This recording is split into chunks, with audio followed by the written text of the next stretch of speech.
Si Obed, sabi sa akin, sa bahay galing, kako na ko nagpa-pick up kamay, gawa ka ni Mrs. Dahil masama ang naging tama ay na ospital pa rin. Mabuti pa kay kami mayroong nutrition club din ay dalhin mo. At patimbang mo at kay malalaman ikakasakit niyan. Ay di kak nako, ibalayang ikako'y 10 araw na pupunta, 10 days din. Kako nako, malayo baka hindi matuloy.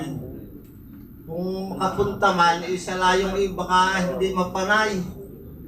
Ay kako'y sige, susubukan ko kung makakapunta naman. Ay ang nangyari ho mga 1 linggo siguro nabalita ko kung mayroon na nga sa Kalatagan na nutrition club. Yun, nalaman ko na sinabi ko kay Mrs. na mayroon na. Ngayon sinubukan ho namin na ikakoy pupunta kita daw. At pagtitingis din tayo. Ay di yun nga ho pumayag ho naman. Gawa ho talagang masama pa rin ho ang lasa ng lagay niya Yun ho yung bait kong humiga hindi na makahiga. Nakaupo lang ako kung matulog yun. Gawa ng sadyahong hindi pa ho magaling Ay nung kami nag 10 days, mga 4 na araw pa ho lamang, abay na malayang ko ho nakahiga na siya. Nakoy kababay na unat na nakahiga na siya. 4 na araw talaga ho yun.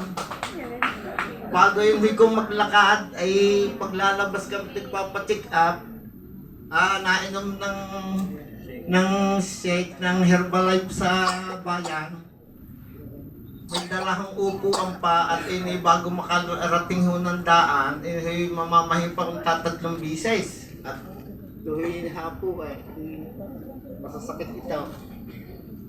Ay di yung tayo na ho rin, sadyang naka-tricycle ho lagi kamay.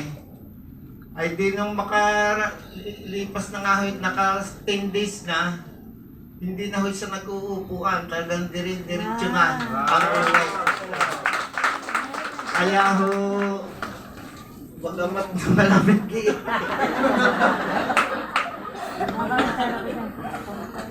ay nakauhaw, sadyang nung maralaman namin at nakaranas ay sadyang napakaganda ho ng gamot na yaw. At isa pa ho ay sa Panginoon Diyos tayo dadalangin. Kasali ho ang Panginoon dito Oo. Kaya sabi ko, sige, kahit nakitay ang pira kung saan natin hinahanap, ay gagampanan na natin at kaysa kapag may pira tayo, ay kung tamaan ng stroke o ako'y diabetic din, ay di baka ako wala din naman kwenta ang pira na kung hindi natin magagamit sa ating pamilya. Oo.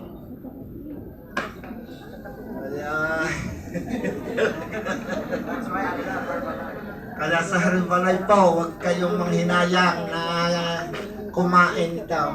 At yan po'y talagang maaasahan po na